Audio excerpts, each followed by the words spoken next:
rajin paduan suara, rajin pelayanan ini dan itu, ada pada sebuah titik bertanya, kok biasa-biasa saja di rohani saya ya?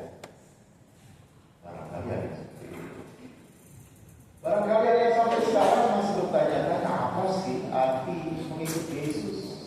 Melayani di gereja dan lain-lain, kok kayaknya biasa-biasa saja. Gak ada yang luar biasa dalam hidup. Nggak ada pertumbuhan. Bahkan ada sebagian anggota jemaat mengatakan, Pak Pendeta, rasanya kami kalau gereja di tempat sana semakin bertumbuh. Kalau ada yang begitu, saya justru dorong cepatlah prestasi. Kenapa? Justru kita jangan menghalang-halangi orang yang masih bertumbuh di tempat lain. Apalah artinya hidup dalam persekutuan, pelayanan dan kesaksian, tapi tidak merasakan pertumbuhan rohani. Karena pada akhirnya dampak dari melakukan pelayanan, persekutuan, kesaksian, kita yang bertumbuh.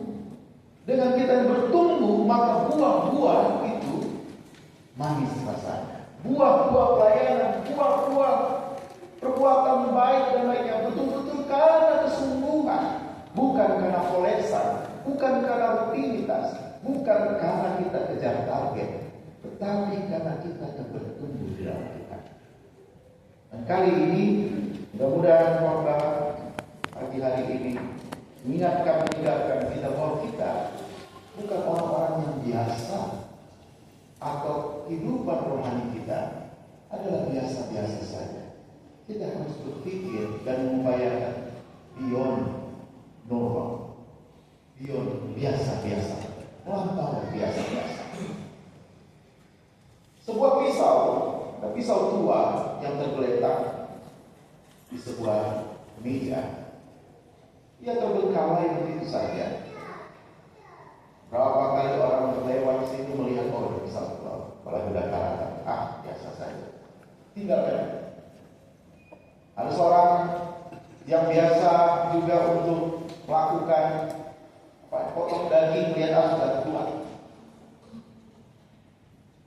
perlu effort yang besar. Kalau mau potong apalagi daging merah, daging seperti daging sapi, daging bukan saya pakai dari saja. Ibu rumah tangga atau bapak rumah tangga atau bapak-bapak yang bekerja, ibu bekerja yang suka masak, lihat ada pisau ini udah harus beli baru. Ke toko A, toko B, atau swalayan apa sudah ada di pikirannya, ditulis di listnya. Besok harus belajar pisau baru. Tapi seorang koki tiba-tiba lewat melihat, ada pisau. Karena udah lupa, tak apa-apa.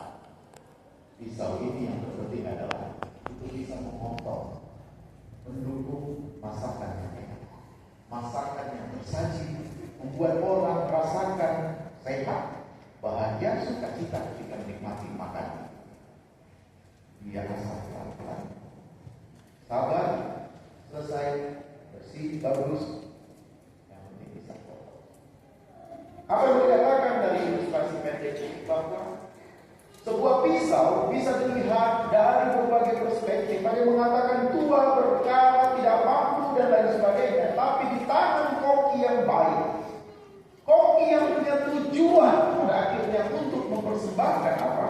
Pada pisau itu bisa berdampak, bisa berkontribusi, ada kemanfaatan.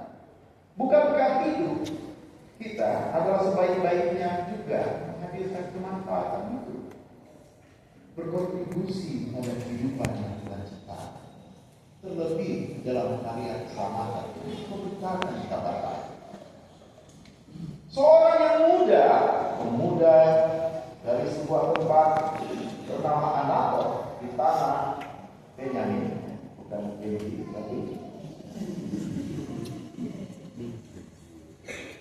ia dipanggil, ia dianggap mungkin lemah, tidak bisa, belum berdaya dan lain sebagainya. Tuhan, ibarat koki tadi, aku memilih kamu, bukan kamu yang memilih aku. Kemudian dipoleslah dia untuk melakukan karya perubahan bagi orang-orang Israel. Mereka yang sudah tegar tengkuk membelakangi Tuhan, menyembah ilah-ilah sebagaimana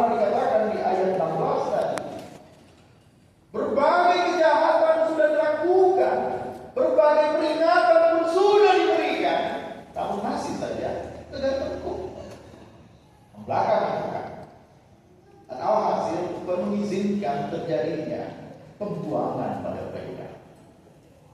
Mereka harus berbuang. Mereka harus mengalami bentuk dari ujian, tapi juga supaya terjadinya kisau yang tua itu, yang berkarat itu dipoles lagi, diberikan asahan-asahan, berbagai bagian yang mungkin dalam bentuk penderitaan itu, supaya ia kembali berdaya, memiliki kemanfaatan, kembali ke jalannya, fungsinya sebagai umat yang terpilih, fungsinya sebagai umat yang memberitakan pekerjaan-pekerjaan Tuhan. Allah yang satu. Yeremia dipakai untuk itu. Dan kita lihat secara kronologis dalam bacaan kita. Ketika pembuangan itu terjadi, Yeremia dipanggil. Bukan tidak mungkin bagi seorang Yeremia kemudian melarikan diri seperti siapa yang melarikan diri? Yusuf. Atau yang lainnya sampai akhirnya Tuhan buat dia bisu seperti Yehezkiel dan Nabi-Nabi. Seorang yang muda, apalagi kalau sekarang dibilang si bau kencur, sudah mimpin.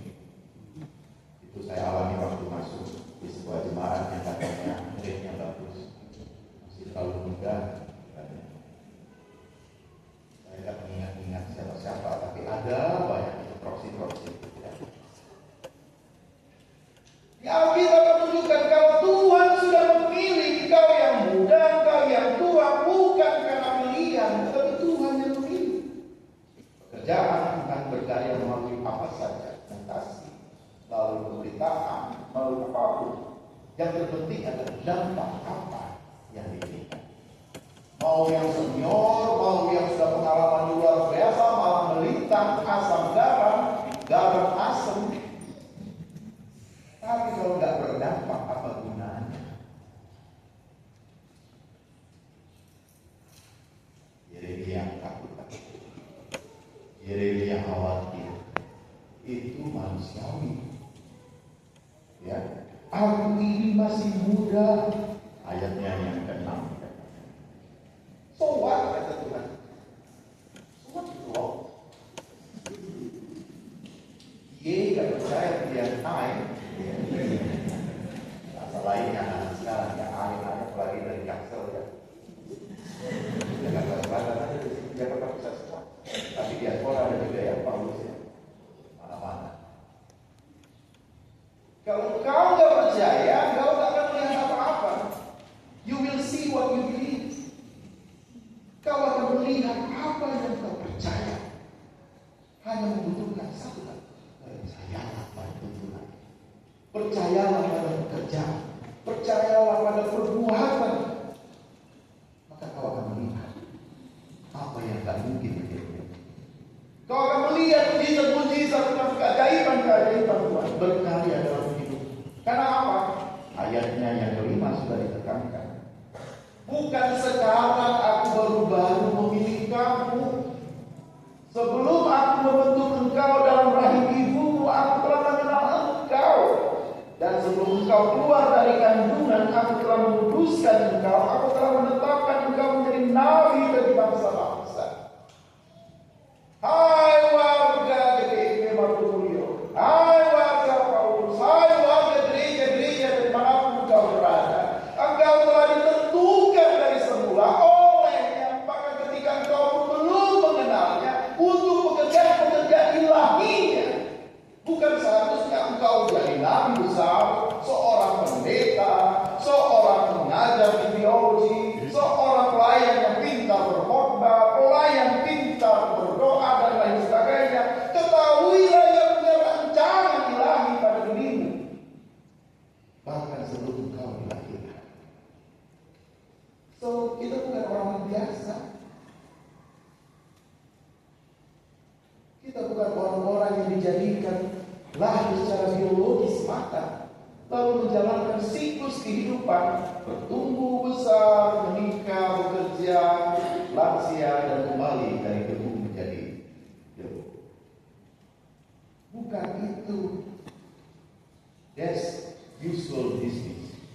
Kita bukan business as usual. We have to be different. Kita harus berbeda dari yang lain. Kenapa? So, firman Tuhan telah tegaskan itu. We are different. Kita memiliki mandat ilahi untuk berbuah, berkarya, melakukan perubahan-perubahan dalam level apapun.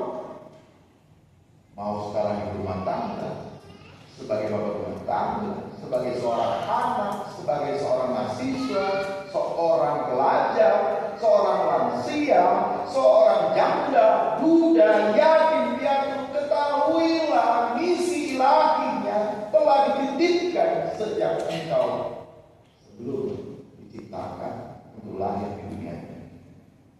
Misi ilahi itu yang bekerja, ditemu, kenali, dan kawal itu, maka engkau akan melihat karya-karya Tuhan yang sungguh besar seperti yang terjadi dalam Yeremia.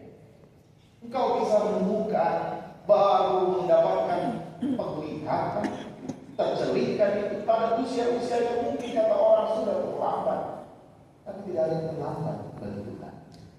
Engkau baru mengenal Yesus di usiamu yang dewasa, bahkan mungkin baru lansia. Mengenalnya, tidak ada kata terlambat untuk melakukan karya-karya perubahan di dalam Tuhan. Kita bukan business as usual. Kita dipilih seperti seorang Yeremia yang anak biasa-biasa saja, pemuda yang biasa-biasa saja, yang masih khawatir tentang dirinya, khawatir tentang pergumulannya, yang mungkin saja keberadaan orang tuanya belum tentu mengizinkan, keberadaan sosialnya juga dia bukan pada strata yang tinggi, keadaan ekonominya mungkin dalam keadaan yang lemah, dan barangkali di antara kita juga ada yang dalam pergumulan keluarga, engkau dikhianati, engkau sakit, engkau mengalami bangkrut, engkau mengalami apapun itu, tidak menghalangi karya ilahi dalam hidup. Bukan alasan untuk mengatakan aku belum siap. Masih banyak pergumulan, harus jaga cucu, jaga anak, harus bangun usaha, baru mulai dari nol, kayak waktu isi BBM. Jawab, sowan gitu. Waktu Tuhan berikan kepada kita dalam rupa apapun. Tuhan yang mengizinkan, Tuhan yang memelihara, Tuhan yang menentukan waktu. Tapi apa waktu-waktu Tuhan, terutama kejadian-kejadian yang berbuahkan mujizat-mujizat, karya-karyanya yang luar biasa, kairos. Jangan dalam diri kita, karena kita terus menerima. Tuhan, apa lagi yang harus dilakukan? Tuhan, putuslah aku tidak mampu bukan. Sebagai seorang ibu, sebagai seorang ayah, sebagai seorang anak, apa yang harus dilakukan untuk kalian perubahan? Berikutnya, kita juga diutus itu bukan dengan tangan kosong, bukan dengan bekal modal dengkul, bukan dengan segala keterasingan dibiarkan ditelantarkan Tuhan, melainkan Ia menyertai kita. Yeremia tadi ayatnya yang ke-7 sampai ke-10, jangan takut, aku menyertai engkau. Lalu apa yang kita lakukan? Pergi dan lakukan, sampaikan kebenaran firman Tuhan. Jangan takut. Kalaupun berani, bukan berarti absennya rasa takut. Takut itu, khawatir itu tidak pernah hilang. Seekor burung memiliki anak. Anak ini selalu takut, apalagi saat dipikir tebing jauh-jauh. Ibu dan kemudian harus mengangkatnya dan membuangnya. Supaya apa ya? Dia keluar dari zona nyaman dan merasa amannya untuk mengetahui bahwa dia adalah guru yang bisa terbang. Bukan menjadi seekor ayam yang akan mati cacing. Jika engkau merasakan tindakan-tindakan ilahi terjadi dalam hidupmu,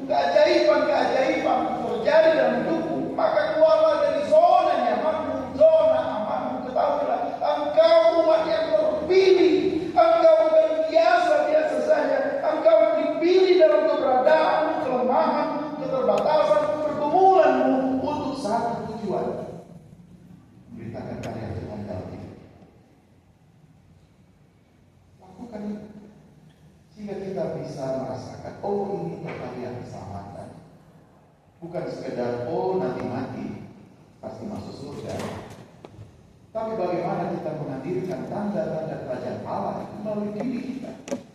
Surga itu nampak dari atmosfer, tinggalkan apa yang kita bisa share pada orang lain. Dalam keluarga kita, dalam persekutuan, dalam masyarakat kita yang notabene berbagai latar belakang, identitas, suku, agama, budaya, dan lainnya. Bagaimana kita menampakkan tanda-tanda kerajaan itu dan kita ada ahli waris? Kalau enggak ada bedanya. Beda. Jadi orang Kristen dengan yang tidak mengikut Kristus. Apakah karena KTP saja? Rugi kalau hanya di KTP. Susah mau akses ini, mau dapat jabatan, mau bangun rumah ibadah, apalagi rugi-ruginya. Apalagi rugi-ruginya waktu itu. Ya untuk dapat pelayanan publik di sebagian tempat diskriminasi, rugi. Nah, kalau rugi di situasi-situasi demikian, apa yang membuat kita merasa beruntung menjadi milik Tuhan? Pengikut-pengikutnya kenali apa yang menjadi karya Tuhan dan buahkan, tunjukkan buah-buah. Sehingga orang melihat pada kita, oh pantas dia begitu, dia kan orang Kristen. Gitu ya. Ada orang-orang yang pernah memberi kesaksian, Bapak kan bisa baik begini karena Bapak Kristen. Itu apresiasi, penilaian, sekaligus juga melalui diri kita, nama Tuhan dimuliakan. Ini ada pertanyaan lagi, terus emang kenapa dengan agama Bapak?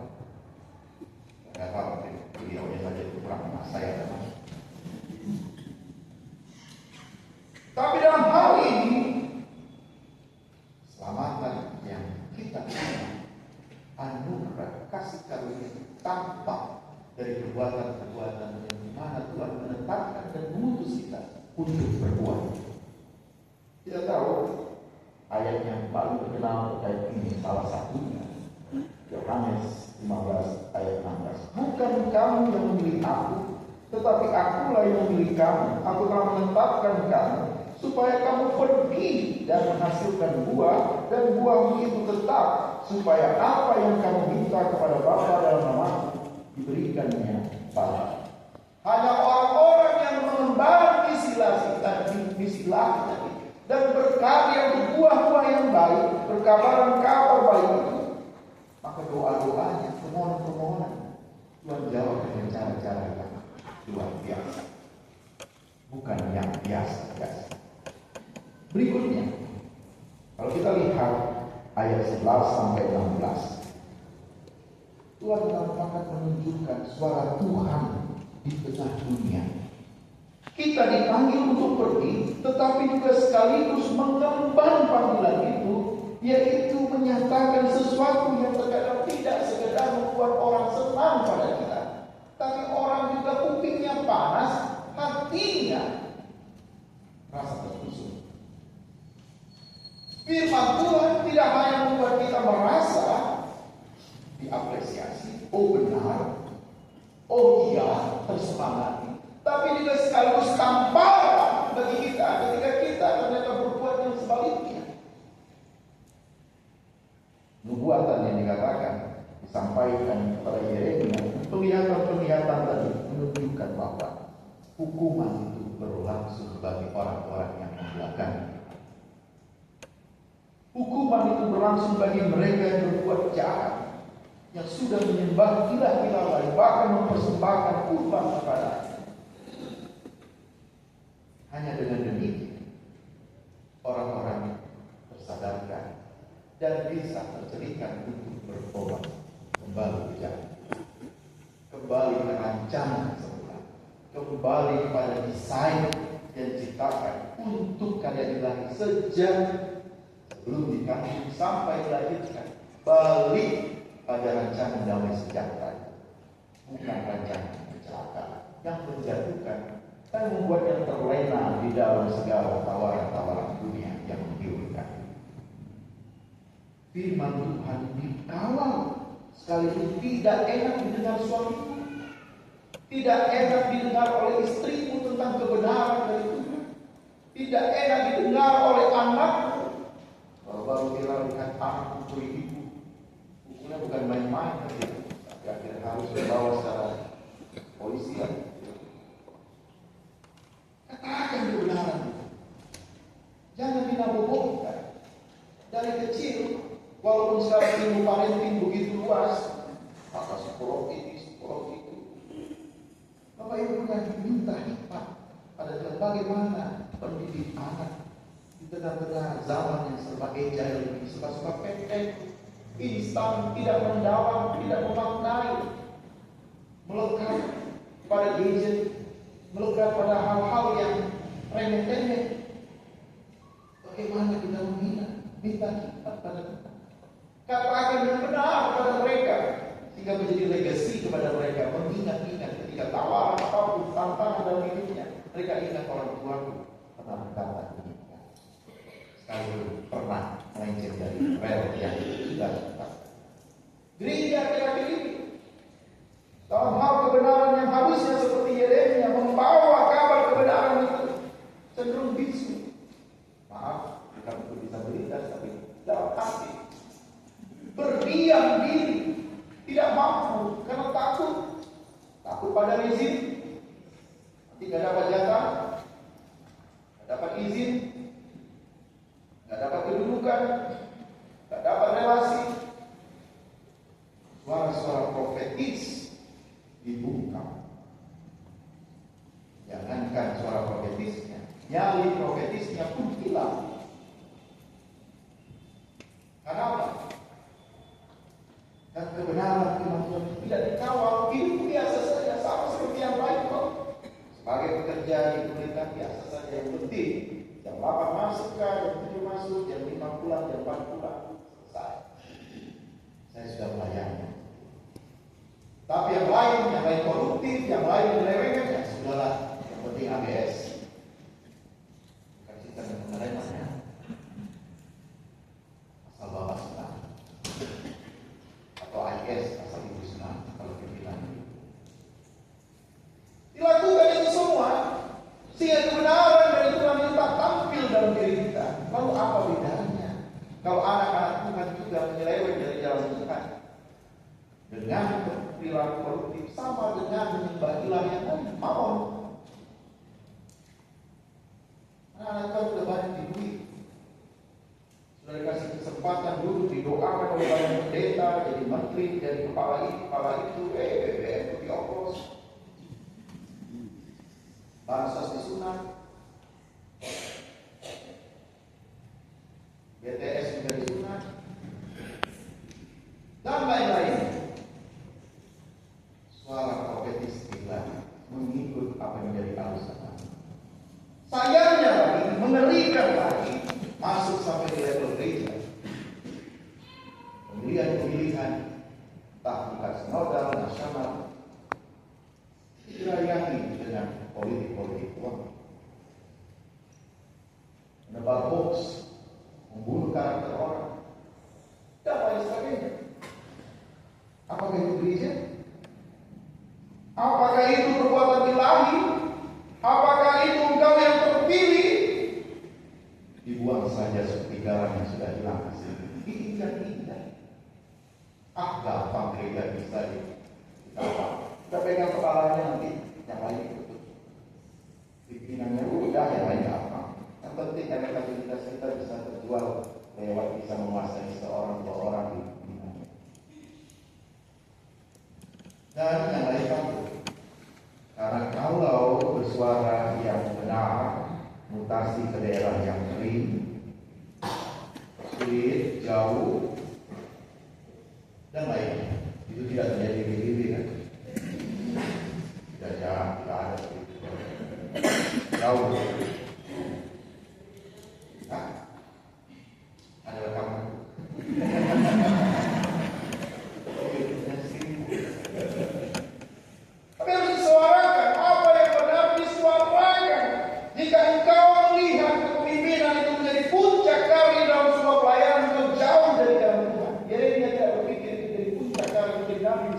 yang harus diagungkan, diglorifikasi dan lain sebagainya. Enggak.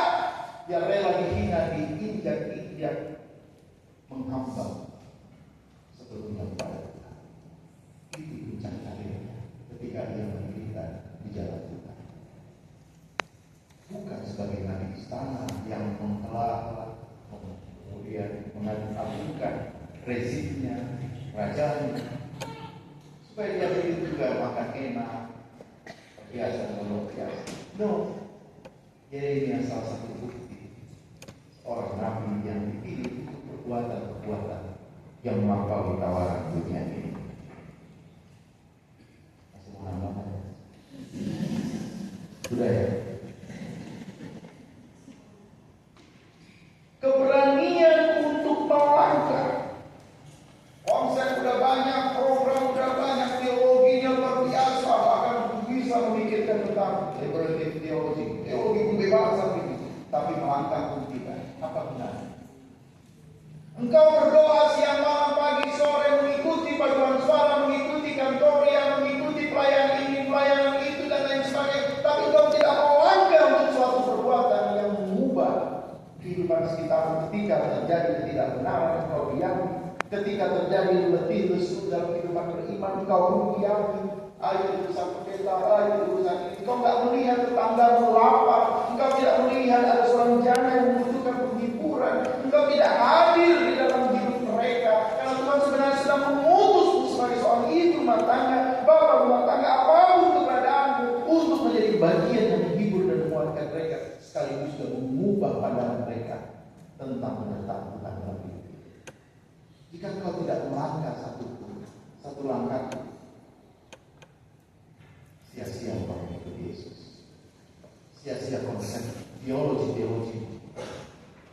karir, degreemu, Master of Theology, Doctor of Theology, and so on and so forth. Banyak gelar-gelar, apalagi sekarang gelar juga sekolah di mana, seorang psikolog, seorang dokter, dapat nanti tiba-tiba DTH, MTH, MPI, dan lainnya. Tapi kalau enggak kau melangkah untuk perbuatan yang tangible, terlihat, terukur, menampakkan apa yang menjadi karya Tuhan untuk engkau berkarya dan itu, sia-sialah semua konsep-konsep ini. Keimanan ibarat tong kosong nyari bunyi. Konteks kita di Yogyakarta, untuk yang tinggal di sini dulu, kota budaya, pelajar yang katanya toleransi, walaupun kayaknya udah enggak terlalu demikian. Apa yang kita bisa lakukan di tengah-tengah situasi ini? Betul-betul kemajemukan terjadi di Yogyakarta. Tapi sekaligus juga kita dipertemukan dengan generasi muda yang begitu dominan dalam populasi kita. Mereka yang datang dan pergi maupun menetap. Apa yang gereja bisa lakukan terhadap konteks ini untuk sebuah perubahan? Apa yang menjadi konteksmu di rukun tetanggamu RW?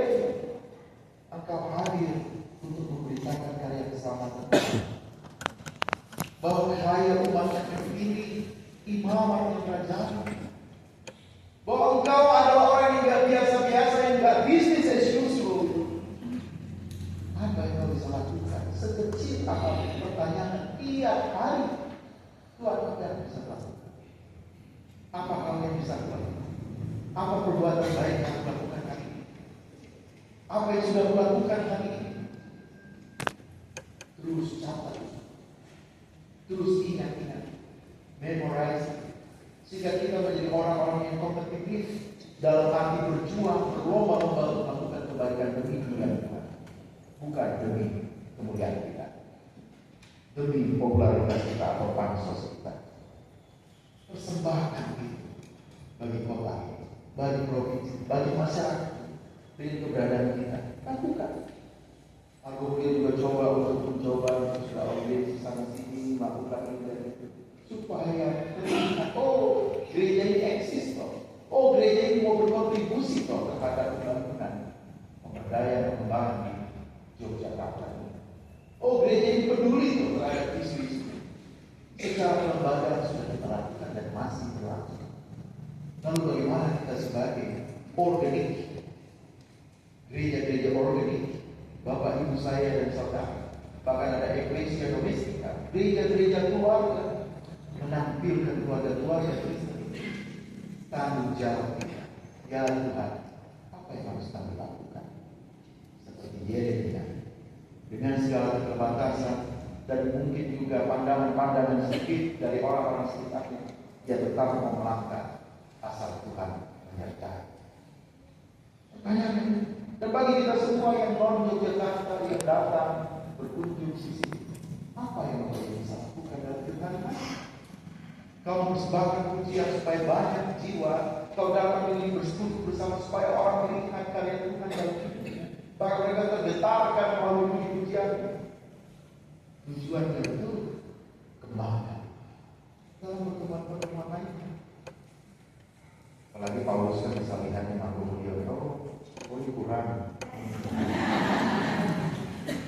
Ini mau runtuh, oh ini mau runtuh. Pikirkan lagi. Ini pesan sponsor ya. Sound systemnya acak-acak gitu kan, dan lain-lainnya. Sudah bertahun-tahun, sudah lama katanya cagar budaya, tapi nggak ada berkurang. Nah, kita sedang berjuang. Berlomba-lomba berbuat baik karena itu akan menjadi legasi buah-buah kebaikan yang akan kemudian orang banyak berbahagia dan cucu untuk mereka boleh berbangga. Oh, tunggu, omaku, kakekku, nenekku, omku, tanteku. Begitu. Kenapa? Yang kita tinggalkan hanya nama. Gajah kan mati, gadingnya ditinggalkan. Harimau mati, tinggalkan belangnya. Manusia mati, tinggalkan utangnya. Namanya hanya nama saja yang kita tinggalkan. Mau dikenal seperti apa Bapak Ibu? Seperti Yeremia? Atau sebaliknya mereka yang tegak lembut seperti orang Israel? Pilihan kita berlomba-lomba mengenali karya ilahi dalam hidup. Kawal itu persembahkan pada Tuhan, maka namamu akan dikenal sebagai orang-orang yang berada dalam karya keselamatan. Ingat, kita bukan sebagai para penonton iman. Oh, orang lain bisa, ya dia kan begitu. Oh, yang lain bisa, oh iya kan dia rajin. Terus kita apa? Kita juga bukan menjaga doktrin. Oh, nggak boleh ini, nggak boleh itu, harus naik sebelah kiri, sebelah kanan, burungnya keluar, burungnya ini apa lagi, ini nanti berubah lagi topianya, berubah lagi sekolahnya. Hanya itu saja kita berbicara, berkumpul bahkan kadang-kadang berkonflik. Tapi apa buah dari itu semua? Dampaknya apa? Sekarang kan kita sibuk saja dengan aturan ini, aturan itu. Ya, oke. Aturan seperti itu. Apa dari kita mengatur itu? Tujuannya apa? Ukur itu.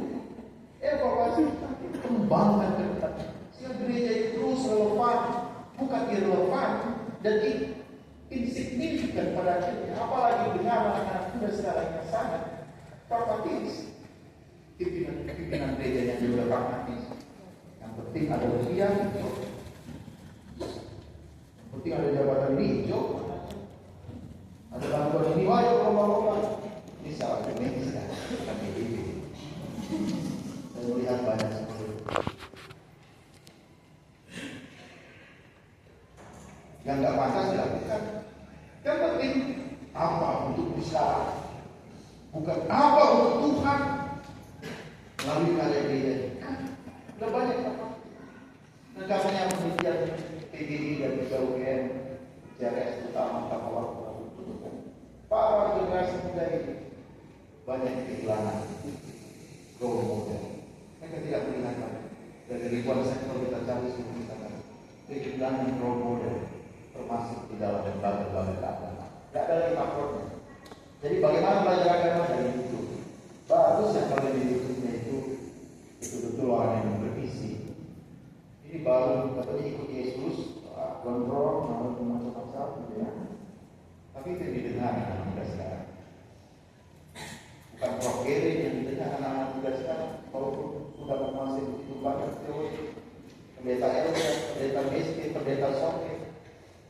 Sudah banyak mikro pendeta.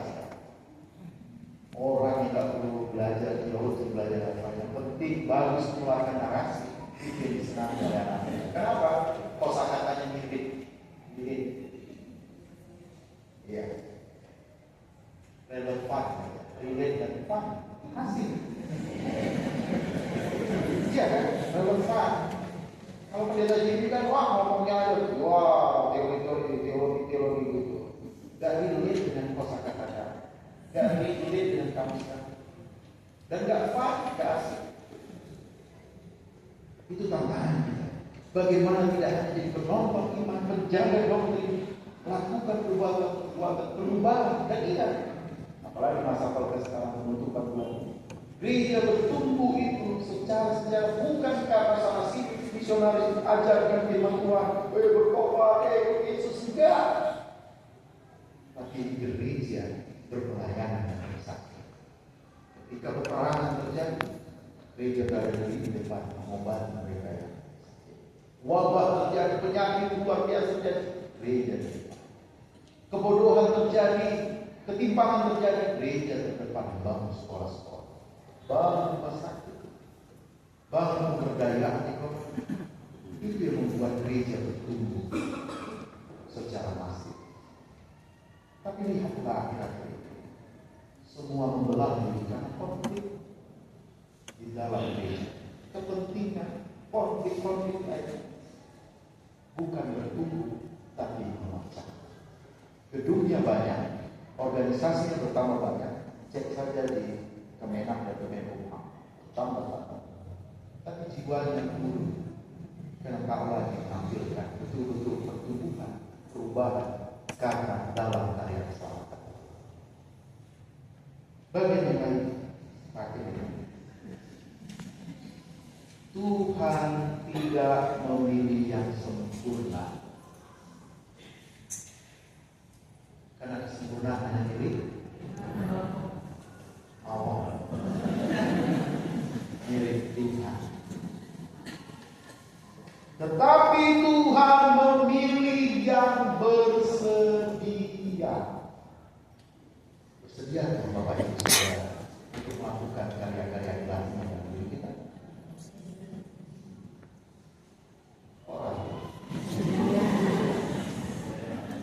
Bersediakah Bapak Ibu melakukan apa yang menjadi penetapannya sejak engkau sebelum dilahirkan itu? Engkau menjadi umat yang terpilih, umat yang melakukan karya ilahi. Sekalipun engkau memiliki pergumulan yang berat dalam rumah tanggamu, dalam sekolahmu, kuliahmu, dalam sakit penyakitmu dan lainnya, bersediakah masih tetap menjadi pribadi-pribadi yang berbuah dalam Tuhan? Sedia. Berpelayanan dan berkesaksian dalam hidup. Karena dengan demikian nama Tuhan disediakan. Karya-karya keselamatan terjadi dan mengalir dalam hidup, dan kau akan melihat mujizat-mujizatnya yang luar biasa terjadi dari hari demi hari. Selama pelayanan dan kesaksian tidak hanya di bulan Kepes yang akan ditutup, tapi sepanjang waktu kita melayani dan bersaksi akan kasih karunia dan keselamatan. Tuhan menyertai kita. Amin.